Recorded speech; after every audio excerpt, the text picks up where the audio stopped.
case the business of Y from 1st April 2019. For this purpose, goodwill is valued at 10% of the average annual profit of the last 4 years.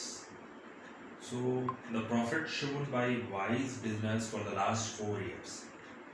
31st March 2016, profit will be 1 lakh. Now, next, after debiting loss of stock by fire 50,000, loss of stock by fire 50,000, it is abnormal loss. So what is the treatment of abnormal loss? It is plus. Now 2017 loss 1,50,000 included voluntary retirement compensation paid 80,000, and it means abnormal loss, always plus. 2018 profit 1,50,000, profit 2019 2 lakh. Verification of the books accounts revealed of the following condition. During the year ended 31st March 2017, a machine got destroyed in an accident and 60,000 was write-off as a profit and loss account in abnormal. This is machine got destroyed. It is abnormal loss in 31st March 2017. So 16-17 it will be plus. Now next, on 1st July 2017, 2 computers purchased costing one computer costing 40,000 each were purchased and debited to travelling expenses account, on which depreciation is to be charged 10% per annum straight line method. So what is the treatment of second thing? The 1st July 2017. So 17-18. This is 17-18. So 40,000 each. Machinery purchase 40,000. 2 computers purchase 40,000 each. It means 80,000. And were debited to travelling expenses account. So travelling expenses is the part of profit and loss accounts. तो वहाँ गलती से दिखा दिया गया profit and loss account में, तो वहाँ से हटाएंगे हम तो हमारा प्रॉफिट बढ़ जाएगा. ठीक. Next thing, depreciation charge for straight line method according to straight line method. So first year depreciation machine, 2 computers purchased on 1st July 2017. So depreciation charge 9 months in 17-18 or 17-18 and in 19 full year depreciation charge. So what is the treatment of in 4 years profits? So I will discuss today regarding year ended 31st March. First of all, सबसे पहले आप क्या करोगे, correct करोगे. जो गलत profit दिया है उसको क्या करोगे, करेक्ट करोगे. ठीक है. करेक्ट करने का क्या तरीका है, यानी and calculate the value of goodwill. So what is the formula of AVP? AVP is equal to total profit upon number of years. Goodwill is equal to AVP into number of purchase year. P year means purchase. Now the next thing. First you calculate correct profit. So on 31st March, 15-16, 16-17, 17-18 and 18-19. 4 years profit. 4 years, last 4 years profit given in the question. Clear? So first year profit 1 lakh. Second year profit given in the question, loss 1,50,000. 17-18 1 lakh profit 1,50,000. Now 19 2 lakh rupees profit. So next thing, after first year in 15-16 1 lakh profit, और question में दिया है after debiting loss of stock by fire 50,000. The loss of stock by fire. Stock by fire means abnormal loss. So abnormal loss plus करेंगे. This year the correct net profit it will be in 15-16 1,50,000 rupees. Clear? Now the next thing, 2017 loss including voluntary retirement paid compensation paid. It is abnormal loss.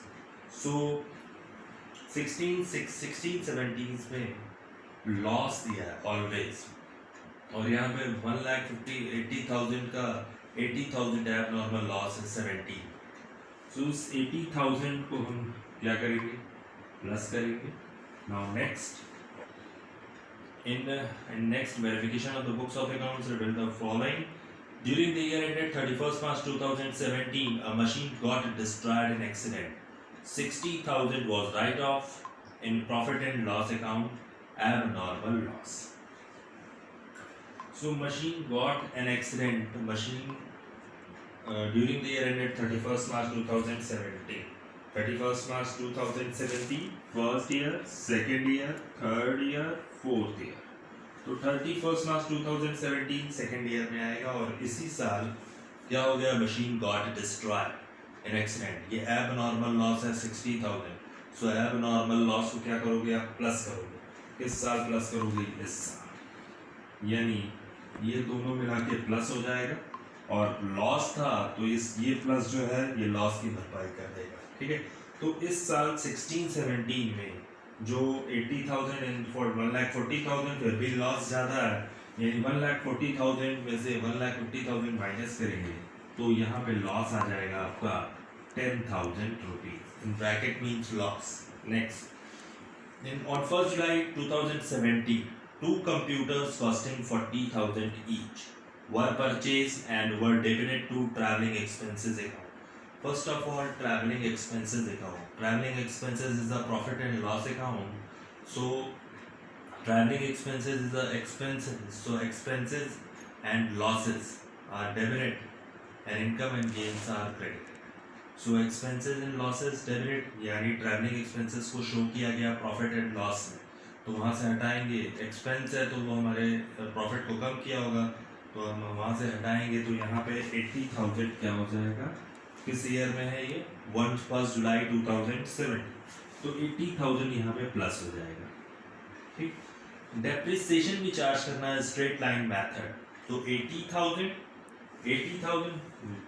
तो 80,000 40,000 into 2 equal to 80,000, और 10% and into 9/12. 1st July to 31st March. July, August, September, October, November, December, January, February, March. For depreciation calculate for 9 months. In 17-18, ये 17-18 का depreciation है, और 18-19 का जो depreciation होगा वो 80,000 का 10%. यानी स्ट्रेट लाइन मेथड क्या कहता है, इसको हम बोलते हैं ओरिजिनल कॉस्ट मेथड. यानी ओरिजिनल कॉस्ट 80,000 थी, तो नेक्स्ट ईयर भी हमारा 8,000 डेप्रिसिएशन चार्ज होगा. इसका डेप्रिसिएशन 80,000 17-18 में 10% इंटू 9/12. तो जो डेप्रिसिएशन आएगा वो कितना आएगा, 6,000 rupees. So depreciation profit and loss का पार्ट है, और ये लॉस है तो यहाँ पे क्या हो जाएगा, माइनस हो जाएगा 6,000. और नेक्स्ट ईयर में भी यही काम करेंगे. नेक्स्ट ईयर का जो डेप्रिसिएशन है वो यहाँ पे क्या हो जाएगा, माइनस हो जाएगा 8,000. अब देखो 1,50,000. फिर यहाँ पे नेक्स्ट ईयर का जो लॉस आया था कितना आया था, फिर इस साल हमने 1,50,000 plus 80,000 minus 6,000. So it will be 2,24,000. Clear. Now the next 2 lakh minus 8,000, तो यहाँ पे आपका आ जाएगा 1,92,000. ये आपका करेक्ट नेट प्रॉफिट है. 1,50,000, 10,000 loss, 2,24,000, 1,92,000. Clear? The formula is AVP is equal to क्या formula है, AVP is equal to total profit divided by number of year. यानी total profit 1,50,000, प्रॉफिट वालों को एक साथ 2,24,000 plus 1,92,000 and minus loss 10,000, and total profit divided by number of year divided by 4. यानी आपका यहाँ पे आ जाएगा 5,56,000 डिवाइडेड बाय 4. यानी यहाँ पे आ जाएगा टोटल 1,39,000. ये तो आपका एबीपी आ गया, इसमें गुडविल का कैलकुलेशन करना है और ये आंसर आ रहा है इसमें 1,39,000। So goodwill equal to ABP into number of purchase. तो आपके पास एबीपी गिवन है क्वेश्चन में और number of purchase year question में नहीं दिया, not given in the question. So हम मान लेंगे नंबर ऑफ परचेज ईयर 1, तो आंसर क्या हो जाएगा 1,39,000। ये आपका आंसर है। Clear? Now the next question, question number 4।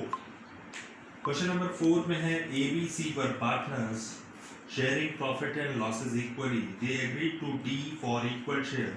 For this purpose, goodwill is to be valued 3 years purchase of average profit of last 5 years. Last 5 years का profit दे करके रखा है। 13 सेम क्वेश्चन है। Question number 4, question number 3 homework है, question number 4 है। ठीक है, चलिए next.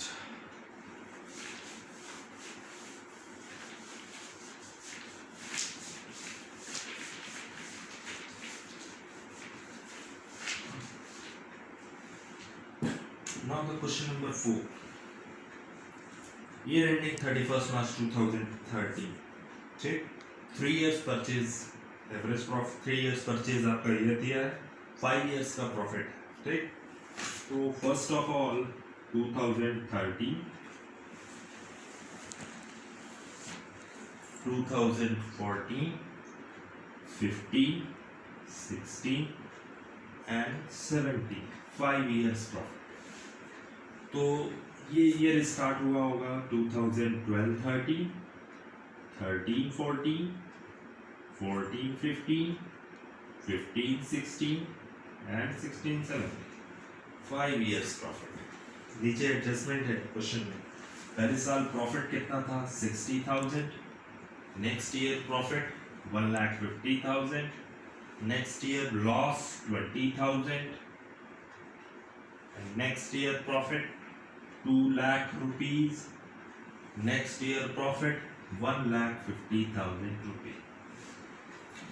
And next thing, on 1st October 2016, a computer costing 40,000 was purchased and debited to office expenses account. Same thing, किस साल परचेज किया गया 1st October 2016। कितने का कंप्यूटर था? The cost of computer is 40,000 and debited to office expenses account। अगर office expenses में show किया गया तो इसका मतलब है प्रॉफिट लॉस में दिखाया होगा, और प्रॉफिट लॉस में ऑफिस एक्सपेंसेस ट्रीट कर दिया गया कंप्यूटर को, जबकि कंप्यूटर क्या है हमारी एसेट्स है, तो प्रॉफिट एंड लॉस में आने का कोई मतलब ही नहीं। तो गलती से रॉन्गली डेबिट कर दिया प्रॉफिट एंड लॉस, तो हम प्रॉफिट एंड लॉस से हटाएंगे उस एक्सपेंस को और उतने से हमारा क्या हो जाएगा प्रॉफिट बढ़ जाएगा। ठीक है, तो किस साल हम एक प्लस करेंगे प्रॉफिट में 1st October 2016। It means 1st October 2016 last year का प्रॉफिट कितना है 1,85,000। ठीक, एंड द नेक्स्ट थिंग, इस साल का लॉस था, और दूसरी चीज ये कि 1st October 2016 a computer costing 40,000 was purchased and debited to office expenses account, on which depreciation is to be charged at the rate of 25% per annum. Calculate the value of goodwill. The same thing. So 1,85,000. Clear? Adjusted profit of 2017. तो किस साल ये expense हुआ, यानी 1st October 2016 में अगर ये expense हुआ है, कंप्यूटर खरीदा गया था, a computer costing 40,000 was purchased and debited to office expenses account। तो 15-16 का तो ये खर्चा है नहीं, 1,85,000, और उस कंप्यूटर की कॉस्ट क्या थी 40,000। 40,000 जो ट्रैवलिंग एक्सपेंसेस ट्रीट किया गया था गलती से, जबकि वो एसेट्स है। सो यहाँ पे प्लस 40,000 और डेप्रिसिएशन चार्ज करना था 25%। सो डेप्रिसिएशन पार्ट है प्रॉफिट लॉस का, और प्रॉफिट लॉस में डेबिट हो जाएगा, वो इट मींस एक्सपेंस है, तो प्रॉफिट को कितने से कम करेगा 40,000 into 25%. 40,000 into 25%. ठीक, और वो कंप्यूटर कब परचेज किया गया? 1 अक्टूबर, यानी 6 मंथ का डेप्रिसिएशन। तो टोटल आपका कितना आ जाएगा? टोटल जो डेप्रिसिएशन होगा वो 5,000 का होगा, ठीक, माइनस 5,000। और कोई ट्रीटमेंट है? नहीं। चल, the correct net profit 2,20,000। The correct net profit it will be 2,20,000. ठीक. Now the next is 60,000. Correct profit है. AVP is equal to same formula AVP. AVP is equal to total profit upon number of year. So total profit 60,000 plus वालों को एक साथ 1,50,000 plus 2 lakh and plus 2,20,000 minus 20,000. ठीक, so minus 20,000 it means profit. So 60,000 plus 1,50,000 plus 2 lakh plus 2,20,000 minus 20,000. The total figure it will be 6,10,000. 6,10,000 divided by 1, 2, 3, 4, 5. तो AVP आपका आ गया, कितना आ गया? 1,22,000. अब यहाँ पे गुडविल का calculation, goodwill is equal to AVP into number of purchase year, AVP given and number of purchase year. I think 3 years purchase. तो 3 years 1,22,000 into 3. 3,66,000 आंसर, ठीक है।